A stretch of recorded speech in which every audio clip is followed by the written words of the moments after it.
My wife insisted on an ironclad prenup before our wedding because her family was wealthy and I had nothing. But 3 years later, when I inherited $8 million, she suddenly wanted to dissolve it, and I discovered she'd been planning this all along. I met Elizabeth at a charity gala 5 years ago.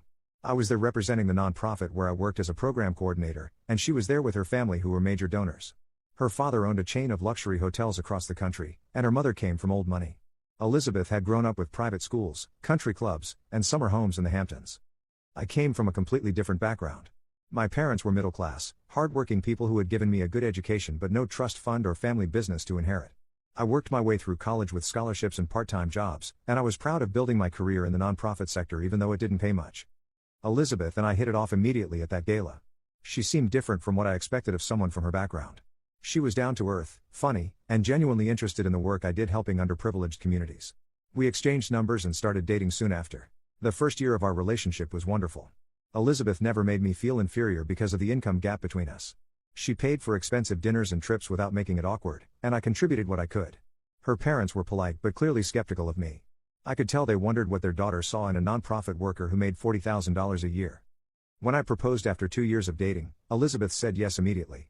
We were both excited to start planning our wedding. That's when her father asked to have a private conversation with me. We met at his office downtown, and he was direct about his concerns. He said he liked me as a person but needed to protect his daughter's financial future. Elizabeth stood to inherit a substantial portion of the family wealth, and he wanted to ensure that inheritance remained protected. He asked if I would be willing to sign a prenuptial agreement before the wedding. I was hurt at first. It felt like he was assuming I was marrying Elizabeth for money. But I understood his perspective as a father protecting his child. I told him I had no problem signing a prenup because I was marrying Elizabeth for love, not for her family's wealth. Elizabeth seemed relieved when I agreed. She said she had been worried about bringing it up because she didn't want me to think she didn't trust me. I assured her that I understood the prenup was about protecting what she had built and inherited, not about our relationship. The prenup her family's lawyers drafted was extensive. It specified that any wealth Elizabeth brought into the marriage or inherited during the marriage would remain solely hers. In the event of divorce, I would not be entitled to any portion of her family money, property, or business interests. I would only have claim to assets we acquired together during the marriage through joint income. The prenup also included clauses about spousal support. If we divorced, I would receive minimal alimony for a maximum of 2 years, and only if the marriage lasted at least 5 years. Elizabeth's lawyer explained each clause carefully, making sure I understood what I was signing. I signed it without any modifications. My own lawyer reviewed it and said it was one of the most one-sided prenups he had ever seen, heavily favoring Elizabeth in every possible scenario. He asked if I was sure about this, and I told him I was certain. I loved Elizabeth and had no intention of ever divorcing her or taking her family's money. We got married in a lavish ceremony paid for entirely by her parents. It was beautiful but felt somewhat over the top to me. My family and friends seemed overwhelmed by the opulence, while Elizabeth's circle took it all in stride. I felt like I was living in a different world but told myself that none of it mattered as long as Elizabeth and I were happy together. The first 3 years of our marriage were good overall. We lived in a penthouse apartment that Elizabeth's parents bought for her as a wedding gift. I continued working at the nonprofit, and Elizabeth worked in her family's hotel business in a management role her father had created for her. Our lifestyles were completely funded by her family money since my salary barely covered my student loans and personal expenses. I sometimes felt uncomfortable being so financially dependent, but Elizabeth insisted she wanted to share everything with me. She said my work was important even if it didn't pay well, and that she was proud of what I did.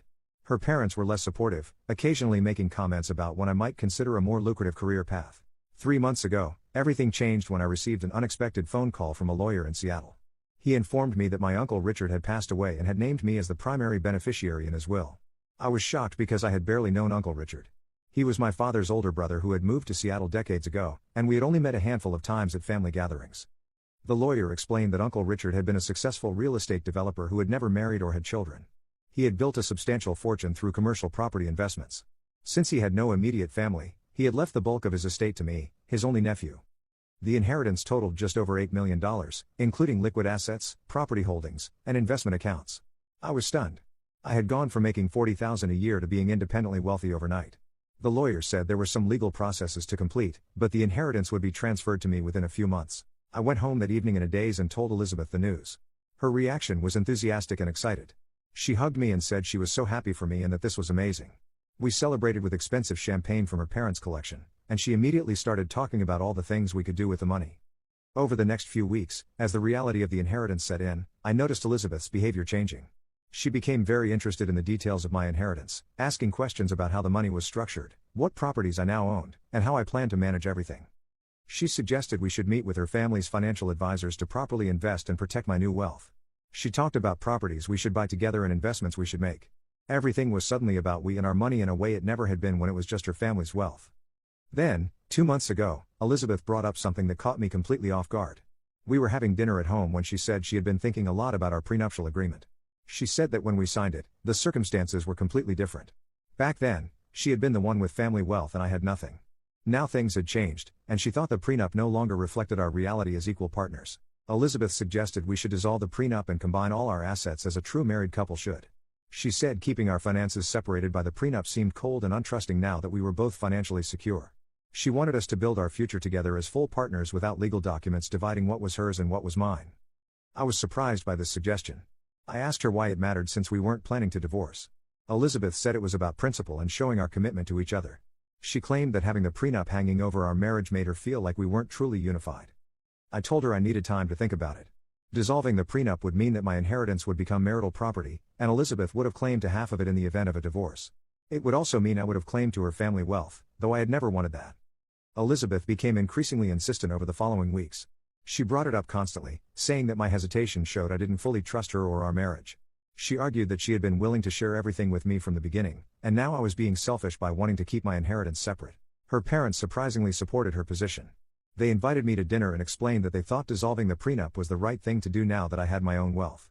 They said it would put Elizabeth and me on equal footing and eliminate any perception that their daughter had married beneath her station. Something about their sudden support for dissolving the prenup felt off to me. These were the same people who had insisted on an ironclad prenup 3 years ago. Now they were advocating for getting rid of it entirely. I couldn't understand why they had changed their perspective so dramatically. I decided to consult with my lawyer before making any decisions. He advised extreme caution about dissolving the prenup. He pointed out that Elizabeth had insisted on protecting her assets when she had the money, and there was no legal or ethical reason I couldn't do the same now that I had my own assets to protect. My lawyer also asked me a question that planted a seed of doubt. He asked if I had noticed any other changes in Elizabeth's behavior besides her sudden interest in dissolving the prenup. When I thought about it, I realized there had been several changes. Elizabeth had become more controlling about my inheritance decisions. She got upset when I donated $100,000 to the nonprofit where I worked, calling it wasteful. She pressured me to quit my job and focus on managing my investments full-time. She had opinions about every financial decision I made, despite never caring about my finances before. My lawyer suggested I should take time to evaluate the situation carefully before making any binding decisions about the prenup. He said once it was dissolved, there would be no going back. I told Elizabeth the first needed more time to consider everything, which made her angry in a way I had rarely seen. She accused me of changing now that I had money and becoming just as protective of my assets as her father had been. She said I was being hypocritical because I had criticized wealthy people for being greedy, and now I was acting the same way. The arguments became more frequent and more heated. That's when I made a decision that would reveal the truth about everything. I hired a private investigator to look into what Elizabeth had been doing over the past few months. I felt guilty about it, but something in my gut told me there was more to this situation than I understood. Update 1. The private investigator, a woman named Sandra, started her work discreetly. I had told her about Elizabeth's sudden insistence on dissolving the prenup and asked her to look into any unusual activity or behavior. I felt terrible investigating my own wife, but I needed to understand what was really happening. Sandra called me 2 weeks later and asked to meet in person. We met at a coffee shop far from my neighborhood, and she had a folder of information that made my stomach sink. Elizabeth had been much busier than I realized over the past few months. Sandra had discovered that Elizabeth had been meeting regularly with a divorce attorney. The meeting started just 1 week after I had told her about my inheritance. Elizabeth had been getting legal advice about how to maximize what she could claim from my inheritance if we divorced. The attorney had apparently advised her that the prenup heavily protected her assets but also protected mine. If we divorced with the prenup in place, Elizabeth would keep all her family wealth, and I would keep my inheritance. They would split only the minimal joint assets we had accumulated, which was almost nothing since Elizabeth had paid for everything during our marriage. However, if the prenup was dissolved, my inheritance would become marital property. In a divorce, Elizabeth could claim half of my $8 million while still maintaining full control of her family wealth, which had been transferred to her name in trusts and other protected vehicles before we even met. Sandra had also discovered communications between Elizabeth and her parents discussing strategies for convincing me to dissolve the prenup. They had discussed having her parents suddenly support the idea to make it seem more reasonable. They had talked about Elizabeth emphasizing partnership and equality to appeal to my values. The most damning evidence was a series of text messages between Elizabeth and her best friend. In these messages, Elizabeth complained about being married to me and said she had been patient for 3 years waiting for it to pay off. She wrote that she never expected me to actually inherit money, but now that I had, she wasn't going to let me keep it all. Her friend had responded asking if Elizabeth actually planned to divorce me. Elizabeth's reply was clear. She said she would get me to dissolve the prenup first, wait a few months, and then file for divorce claiming irreconcilable differences. She would walk away with $4 million from my inheritance while keeping all her family money. She called it the perfect exit strategy. Reading these messages felt like being punched in the stomach. The woman I had loved and married had been planning to leave me and take half my inheritance. The past 3 years had apparently been something she was enduring, waiting for it to pay off. My unexpected inheritance had just accelerated her timeline. Sandra had more information. She had traced Elizabeth's activities and found that she had been having an affair for the past 8 months. The man was a lawyer who worked for her father's company, someone who had access to family financial information and legal strategies. They had been meeting at hotels and had even taken a weekend trip together while Elizabeth told me she was at a work conference. I felt sick processing all of this information. My marriage was a lie. My wife was cheating on me, planning to divorce me, and strategizing to take half my inheritance while keeping all her own money. The prenup her father had insisted on was now the only thing protecting me from her scheme. I asked Sandra to continue investigating and documenting everything. I needed to know the full extent of what Elizabeth was planning before I made my next move. Sandra agreed and said she would dig deeper into the affair and the legal strategy sessions Elizabeth was having. Over the next 2 weeks, I pretended everything was normal at home. Elizabeth continued pressuring me about the prenup, and I continued stalling by saying I was still thinking about it. Every conversation felt surreal knowing what she was really planning. Sandra discovered more details about the affair. The lawyer Elizabeth was seeing, a man named Gregory, had been advising her on the divorce strategy. He had connections with a particular divorce judge who was known for favoring women in marital disputes. They had been planning to file in that judge's jurisdiction specifically. Gregory and Elizabeth had been discussing how to paint me in a negative light during divorce proceedings. They planned to claim I had become greedy and controlling after receiving the inheritance, that I had changed fundamentally and was no longer the man she married. They would use my hesitation to dissolve the prenup as evidence of my new greedy nature. The text messages between Elizabeth and Gregory were particularly disturbing. They mixed romantic content with calculated discussions about how to maximize her divorce settlement. In one message, Elizabeth joked about how her father's prenup was going to backfire now that I had money. Gregory replied that they just needed to get me to sign the dissolution paperwork. I met with my lawyer and showed him everything Sandra had uncovered. He was shocked by the level of calculation involved in Elizabeth's scheme. He advised me that I had several options, but the most important thing was to not dissolve the prenup under any circumstances. My lawyer suggested I could confront Elizabeth with the evidence, file for divorce myself using the proof of adultery, or continue gathering evidence while protecting my assets.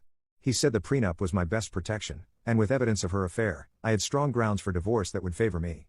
I decided I wanted to expose Elizabeth's plan in a way that would prevent her from trying this with someone else in the future. I also wanted her parents to know what their daughter had been planning, since they had been helping her strategize how to manipulate me. I started by securing my inheritance. I set up trusts and moved assets into protected accounts that would be clearly separate property regardless of what happened with the prenup. My lawyer helped me document everything with timestamps and records showing these were inheritance assets I was protecting. Then I did something Elizabeth had been asking me to do. I agreed to dissolve the prenup. Her face lit up when I told her, and she immediately wanted to schedule a meeting with lawyers to make it official. I said we should do it at her parents' house with both our families present, to make it a special occasion about unifying our marriage. Elizabeth thought this was a wonderful idea. She loved the symbolism of both families witnessing us dissolving the prenup and fully committing to each other. She had no idea what I was actually planning. Update 2. We scheduled the gathering at Elizabeth's parents' estate for a Saturday afternoon. Elizabeth told her parents we were coming to formally dissolve the prenup, and they were thrilled. They prepared an elaborate lunch and invited Elizabeth's siblings to join us. My parents drove in from out of state, confused about why we needed them there but willing to support what they thought was a positive development in my marriage. I arrived with my lawyer, which surprised Elizabeth. She asked why I had brought him, and I explained that we needed legal representation to properly execute the dissolution. Her lawyer was already there, so it made sense to have mine present too. Elizabeth seemed satisfied with this explanation. Everyone gathered in the large dining room after lunch. Elizabeth's father made a toast about family and partnership, clearly pleased that his daughter was about to gain access to half of my $8 million inheritance. My parents looked uncomfortable with all the formality but smiled along. Elizabeth's lawyer laid out the dissolution paperwork on the table. The document stated that both parties agreed to dissolve the prenuptial agreement and combine all assets as marital property. Elizabeth signed it immediately, smiling at me encouragingly. Before I signed, I asked if I could say a few words to everyone gathered. Elizabeth looked a bit confused but nodded. I stood up and thanked everyone for coming. Then I said I wanted to be completely honest about why we were really there. I explained that I had indeed planned to dissolve the prenup, but then I discovered something that changed my mind. I pulled out a folder and began sharing what I had learned over the past month. I showed them printouts of Elizabeth's text messages discussing her plan to divorce me and take half my inheritance while keeping all her family money. The room went completely silent. Elizabeth's face turned pale, and she started stammering that this was a misunderstanding. I continued, showing the evidence of her meetings with the divorce attorney that started 1 week after I told her about my inheritance. I showed the timeline Sandra had documented of how Elizabeth had strategized the entire dissolution plan. Then I revealed the affair. I showed photos of Elizabeth and Gregory together at hotels and on their weekend getaway. I shared some of their text messages where they mixed romantic content with discussions about divorce strategy. Elizabeth's mother gasped, and her father's face turned red. Elizabeth tried to defend herself, claiming the messages were taken out of context and that Gregory was just a friend helping her with legal questions. I asked her to explain the romantic messages and the hotel visits then. She had no answer. My lawyer then presented divorce papers. I was filing for divorce on grounds of adultery, with extensive documentation of her affair. Because of the prenup that was still in force, Elizabeth would receive minimal alimony and no portion of my inheritance. She would keep her family money, and I would keep mine. Elizabeth started crying and yelling that I had set her up and embarrassed her in front of her family. I pointed out that she had been planning to do much worse to me, divorcing me and taking millions of dollars that she had no right to. At least I had given her the dignity of privacy before this gathering, rather than blindsiding her in court. Her father stood up and demanded to know if the affair was true. Elizabeth couldn't maintain the lie anymore and admitted she had been seeing Gregory but claimed it was because I had changed after getting the inheritance. This excuse fell flat since the timeline clearly showed the affair started before I even knew about my uncle's death. My parents were shocked but supportive. My mother asked me quietly if I was sure about this, and I showed her some of the evidence Sandra had compiled. She looked at Elizabeth with disgust and told me she supported my decision completely. Elizabeth's siblings were stunned. Her younger sister started crying and left the room. Her brother asked their father if he had known about any of this. Elizabeth's father admitted he had known she was consulting with a divorce attorney but claimed he thought it was just precautionary planning, not an active scheme. This revelation caused an argument between Elizabeth's parents. Her mother was furious that her husband had known about the divorce planning and hadn't told her. She accused him of encouraging Elizabeth's worst impulses and caring more about money than about integrity. I took the opportunity to leave while they were arguing. My lawyer and I walked out with my parents following. Elizabeth ran after me, begging me to stay and talk. She said she loved me and that we could work through this. I told her to have her lawyer contact mine and kept walking. The divorce proceedings moved quickly since I had substantial evidence of adultery and Elizabeth couldn't refute it. Gregory lost his job at her father's company when the affair became known. Elizabeth's mother apparently forced her father to fire him, saying she wouldn't tolerate the company employing someone who helped break up her daughter's marriage. Elizabeth tried various tactics to fight the divorce terms. She claimed emotional distress and asked for a larger settlement. She argued that she deserved compensation for giving up 3 years of her life in the marriage. Her lawyers tried every angle they could find, but the prenup held firm and the evidence of her affair undermined any sympathy she might have received. The divorce was finalized 4 months after that gathering at her parents' house. Elizabeth kept her family wealth, and I kept my inheritance. She received the minimal alimony specified in the prenup, about $2,000 a month for 2 years. She was furious but had no legal recourse. Her family relationships were damaged by the whole situation. Her mother apparently never forgave her father for being complicit in Elizabeth's scheme. Her siblings distanced themselves from her after learning about the calculated way she had planned to deceive me. She had gone from being the golden child to the family embarrassment. I heard through mutual friends that Elizabeth tried to reconcile with Gregory after the divorce, but he wanted nothing to do with her. He had lost his job and his reputation because of the affair, and he blamed her for being careless enough to get caught. She ended up alone, living off her family money but socially isolated. Update 3. A year has passed since the divorce was finalized, and my life has transformed in ways I never expected. I left the nonprofit sector and started my own foundation using part of my inheritance. We focus on providing scholarships and career development for people from low-income backgrounds, helping them access opportunities they wouldn't otherwise have. The foundation has become my passion project. I hired a small team of dedicated people who share my vision, and we've already helped over 100 young people access education and job training. It feels good to use my inheritance in a way that honors my values while building something meaningful. I sold the properties I inherited from Uncle Richard that I didn't need and invested the proceeds wisely. My financial advisors, who I chose independently rather than using Elizabeth's family connections, have helped me grow the inheritance rather than deplete it. I'm financially secure for life if I'm smart about it. I bought a modest house in a nice neighborhood, nothing like the penthouse Elizabeth and I lived in but perfectly suited to my needs. I furnished it simply and made it a comfortable home.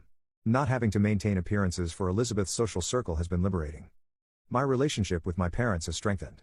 They were proud of how I handled the situation with Elizabeth and have been supportive of my foundation work. My mother occasionally asks if I'm dating anyone, but I've told her I'm not ready yet. The betrayal cut deep, and I need time to heal before trusting someone new. Elizabeth's attempts to contact me stopped after I blocked her on all platforms. My lawyer sent her a cease and desist letter when she tried reaching out through mutual acquaintances.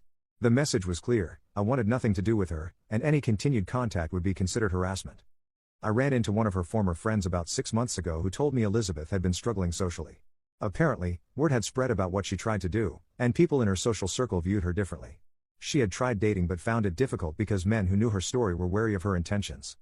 Part of me felt a bit of satisfaction hearing this, but mostly I just felt sad that someone could be so calculating about relationships. Elizabeth had everything: family, wealth, education, opportunities, but she had still tried to scheme her way to more at my expense. Her greed had cost her far more than she could have gained. The nonprofit where I used to work honored me with an award for the substantial donation I made to their scholarship fund. Standing on that stage, accepting recognition for helping others, I felt more fulfilled than I ever had climbing the social ladder with Elizabeth. This was who I really was, and pretending to be someone else for her world had been exhausting. I reconnected with old friends I had drifted away from during my marriage. Elizabeth had subtly discouraged these friendships, claiming my friends weren't sophisticated enough for the circles we moved in. Looking back, I realized she had been isolating me, making it easier to control and manipulate me. My foundation work introduced me to inspiring people from all walks of life. Young students with incredible determination, teachers who went above and beyond for their students, and community leaders making a difference with limited resources. These connections felt more real and meaningful than any of the superficial relationships from Elizabeth's world. Gregory, Elizabeth's affair partner, apparently moved to a different state after losing his job. The legal community in our city was small enough that his involvement in the affair and his role in helping Elizabeth plan her divorce scheme had damaged his professional reputation beyond repair. He was another casualty of Elizabeth's selfishness. Elizabeth's father reached out to me once, about 8 months after the divorce. He apologized for his role in Elizabeth's scheme and said he realized he had raised her with a sense of entitlement that had warped her values. He didn't ask for forgiveness, just wanted me to know he recognized his failures as a parent. I appreciated the apology but had no interest in maintaining any connection to that family. I learned important lessons from the whole experience. The prenup that Elizabeth's father insisted on, which felt insulting at the time, ended up being my protection when I needed it most. Sometimes the things that hurt our pride in the moment turn out to be blessings we didn't recognize. I also learned that money reveals character rather than changing it. Elizabeth had always been calculating and selfish, but those traits were hidden when she had all the power in our relationship. The moment the balance shifted and I had my own money, her true nature emerged. My inheritance didn't change me, it just exposed who she really was. The experience made me more cautious about relationships but also more clear about my values. I know now that I want a partner who loves me for who I am, not what I have. Someone who shares my commitment to using resources to help others rather than just accumulating more. Someone whose character remains consistent regardless of financial circumstances. I've been on a few dates in recent months, taking things very slowly. I'm honest up front about my financial situation and my past marriage, watching carefully for any red flags. I've learned to trust my instincts and not explain away concerning behavior just because I want to believe the best in people. The foundation hosted a gala last month to celebrate our first year and raise additional funds. Former nonprofit colleagues, scholarship recipients, and community partners all came together to celebrate the impact we'd made.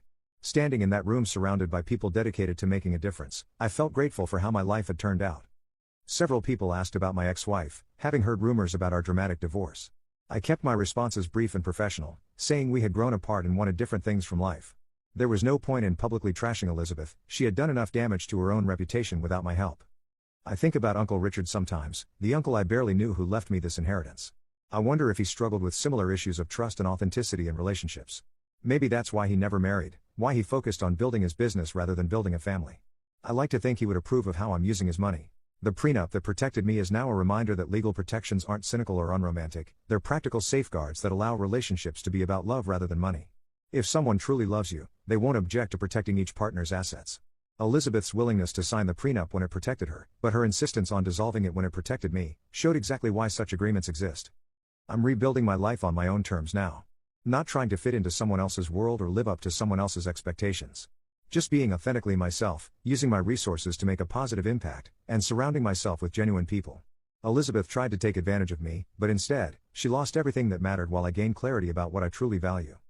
The best revenge hasn't been anything I did to Elizabeth. It's been building a life so fulfilling that what she did no longer matters. She's somewhere dealing with the consequences of her choices while I'm here doing meaningful work, helping others, and finding peace. Her scheme failed, the prenup she once insisted on protected me, and justice prevailed without me having to do anything vindictive. Sometimes the trash takes itself out, and the best thing you can do is close the lid and move on with your life.